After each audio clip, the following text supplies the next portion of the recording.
Sziasztok! Megnézzük, hogy mi újság a szeretett személlyel, mit lehet róla tudni, mi van vele, hogy van ő, lássunk is hozzá.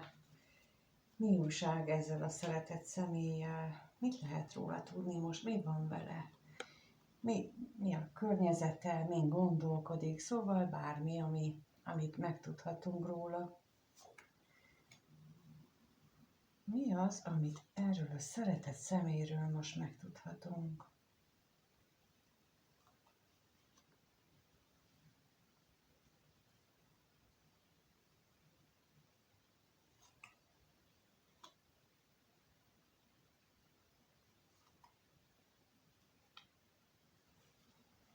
Nos, azt lehet látni, hogy van neki valaki a szívében.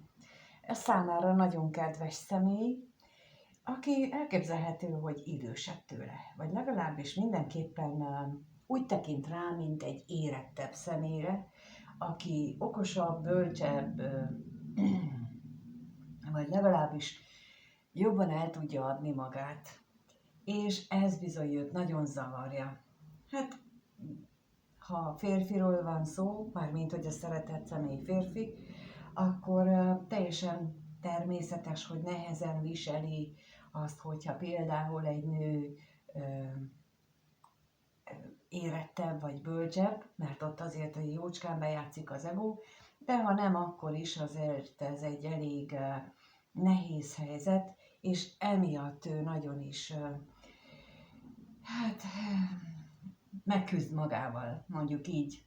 Szóval, hogy ez így nem egy könnyen feldolgozható az ő jelenlegi élethelyzetében, annak ellenére, hogy mérhetetlen szeretetet érez ez iránt a szívének kedves személy iránt, annak ellenére, hogy idősebb, annak ellenére, hogy érettebb, és ez a szeretet, ez cselekvésre is ösztönzi, de akkor megnézzük, hogy mi ez az utazás itt, milyen cselekvésre ösztönzi őt.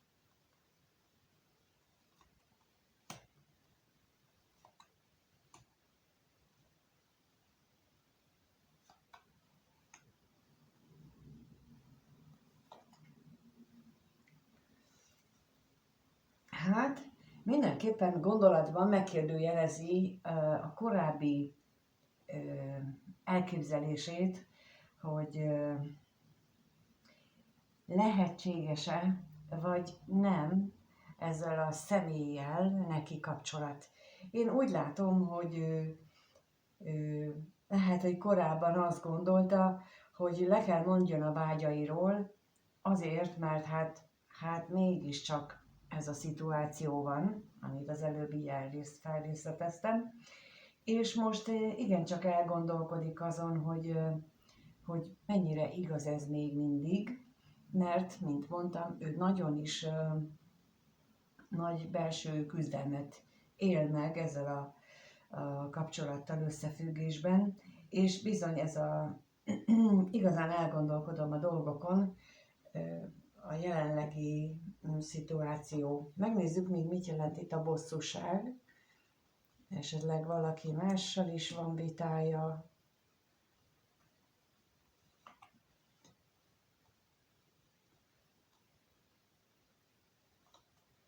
Hát, nem azt mondom, hogy mással van vitája, hanem azt mondom, hogy nagyon-nagyon erős benne ez a küzdelem, az ellenállás,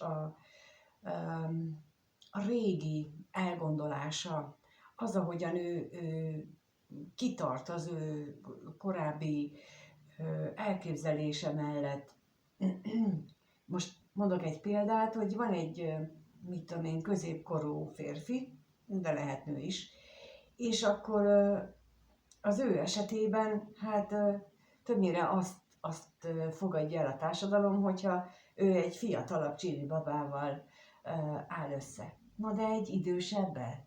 Hát mit mondanak? Na ez a közfelfogás az, ami például itt nagyon erősen jelen lehet, illetve nem csak a közfelfogás, hanem a barátai, az ismerősei. Hát mit szólnak hozzá?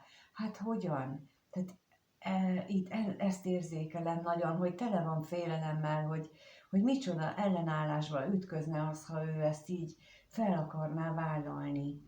És ezen rengeteget agyal, és nem azon agyal, hogy most ez a szívének kedves személy az kedvese, szereti-e, hanem hogy mit szólnának hozzá. Na, megnézzük akkor, hogy te vagy-e ez a személy. Lássuk. Lássuk akkor, hogy ez a szeretett kedves hogyan gondolkodik a nézőről, milyen gondolatai vannak a nézővel kapcsolatban. Ez a szeretett kedves mit gondol a nézővel kapcsolatban? Erre kérnék szépen most. Mit gondol?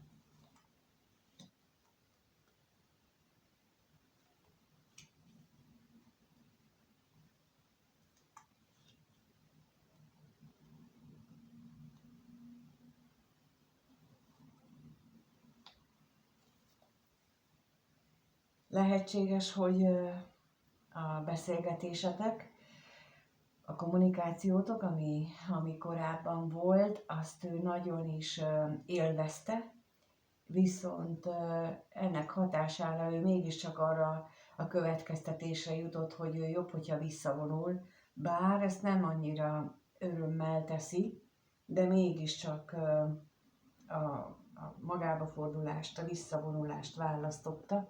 Megnézzük még itt az utazást.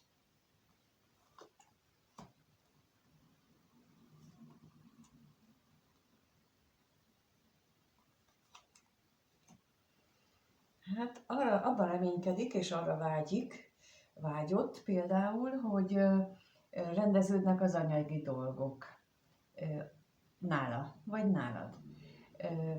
Vagy megtalálja azt az értékrendet, ami alapján ő tudja élni az életét is. Hogyha az előbbi példánál maradok, akkor ő például megoldást talál arra, hogy hogyan tudja eladni az ismerőseinek, a barátjainak,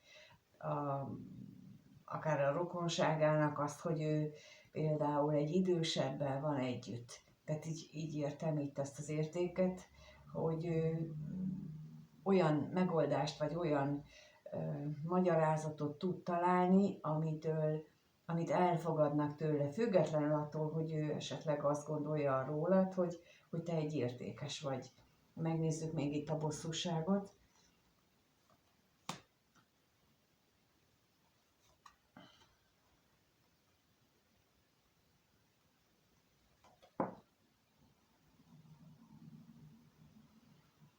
Hát amiért ő bosszankodik az az, hogy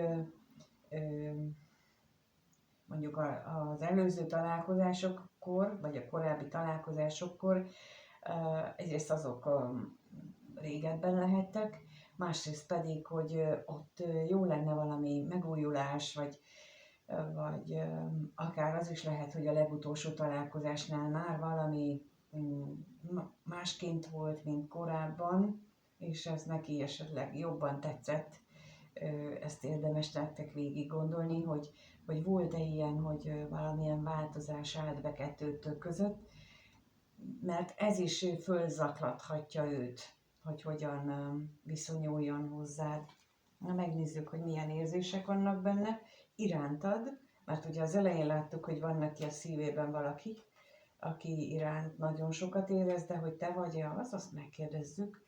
Szóval a kérdés az, hogy ez a szeretett kedves, mit érez a néző iránt, milyen érzései vannak iránta, mit érez iránta, mit érez.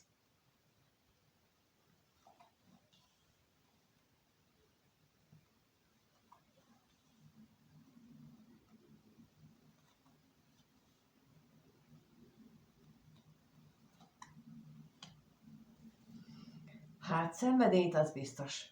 És itt megjelent a szeretett személynél a szívének kedves hölgy, vagyis hogy nagy valószínűséggel, akit ott a legelején látunk, az mégiscsak te lehetsz.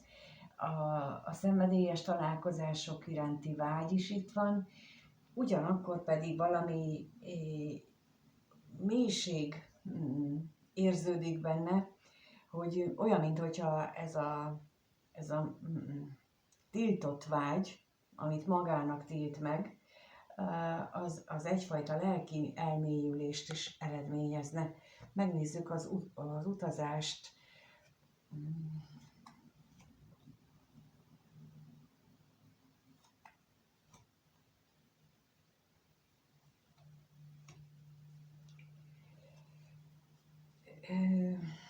Ez itt a lelki elmélyülés, az tulajdonképpen ugye arra, itt most a kiegészítők arra utalnak, ami az elsőnél kijött, hogy a múltbeli kellemetlen tapasztalatok, illetve a múltbeli hite, a gondolkodása, az nagyon nehéz az ő számára, nagyon nehéz összeegyeztetni azzal, amit egyébként itt veled érez, és meg azzal, amit ő a családjában megtapasztal, a családjából hozott, tehát, hogy itt ez így nagyon, megint az mutatkozik, hogy nagyon ellentmondásban van az ő érzéseivel, és itt az utazás lapja az ugye a taróban a botok 8-asa, van ugye szinonim, vagy azzal analóg, vagyis, hogy itt valamiféle mozgásra vagy cselekvésre azért mindenképpen lehet számítani, mert eddig 3 kérdésnél mind a 3-szor fő helyen jött ki. Na megnézzük még mi ez a találkozás.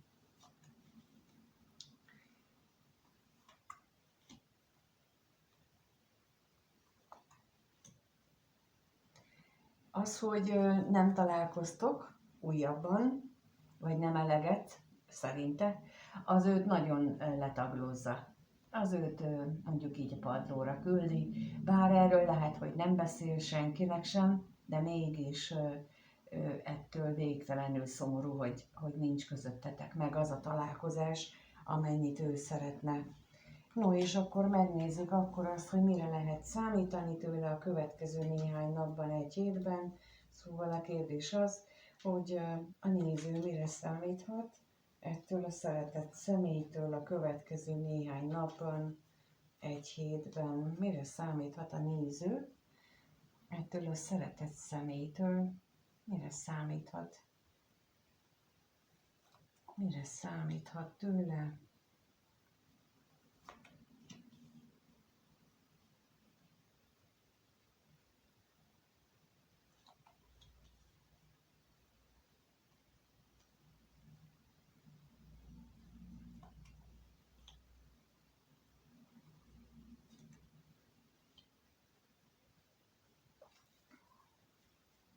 Hát ebből azt mondanám, hogy azon túl, hogy ő próbálja elnyomni a vágyait, ami eddig teljesen nyilvánvaló volt,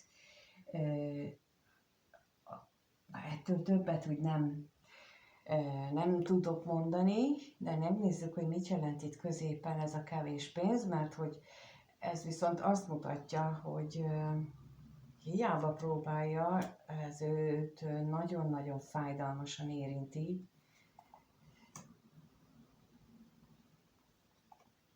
Milyen érdekes, hogy az emberek a saját elméjüknek a képzeletéért mennyi fájdalmat képesek eltűrni, és itt is az látszik, hogy ő amikor gondolkodik az egész életéről, vagy magában a dolgokról, akkor ő folyamatosan arra gondol, hogy mi az ő szokása, ő hogyan éli az életét, és hogy valójában ezt, hogy ő a vágyait el tudja engedni, ahhoz ott áll akadályként az ő, hát a lélek kívánsága. Mondjuk így mondom, tehát a lelke áll akadályként ott, mert hogy állandóan ezen pörög az agya, hogy milyen is együtt lenni. Még itt a féltékenységre kérnék szépen.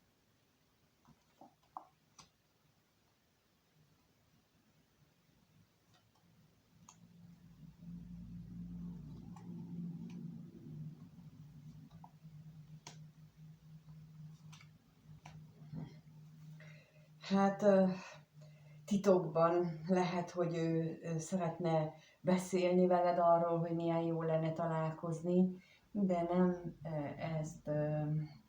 ebből nem azt érzem, hogy valóban lesz találkozás, minden esetre mégiscsak készül rá, mondjuk így. Bár ugye itt ez a nagy ellentmondás, meg ellenállás, meg tehát itt olyan, mint amikor az esze a szívével küzd, és hogy kikerül ki győztesen, hát ez mindenkinek másképp lehetséges, és ez a szabad akarat része, ami mindannyiunknak megadatott. Még a halálra kérnék szépen.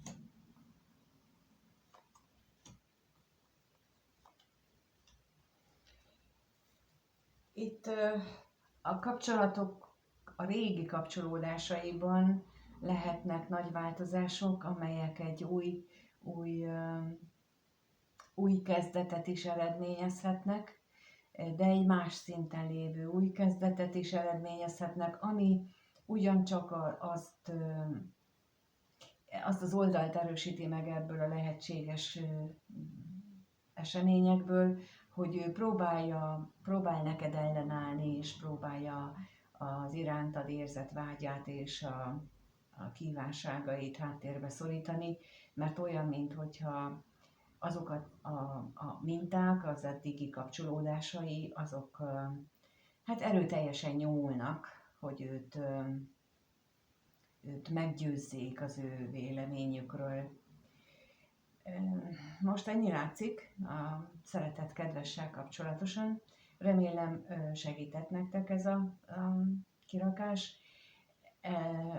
Emlékeztetlek benneteket arra, hogy hétfőn, február 9-én, igen, este 6-kor élő közvetítésben elengedést csinálunk, ahol elmondom, hogy mi az szerintem, amiért nem nagyon működnek, hiába csinálja az ember, és mutatok is be gyakorlatot is, vagyis hát a módszert, ahogyan ezt nekem működik, és én gyakorlom most már évek óta, és ennek hatására lehet, vagy tudom elérni azt, hogy viszonylag jól vannak a dolgaim, és ez csak regisztrációhoz kötött, ingyenes, úgyhogy a leírásban megtaláljátok ezt a linket, ahol tudtok jelentkezni.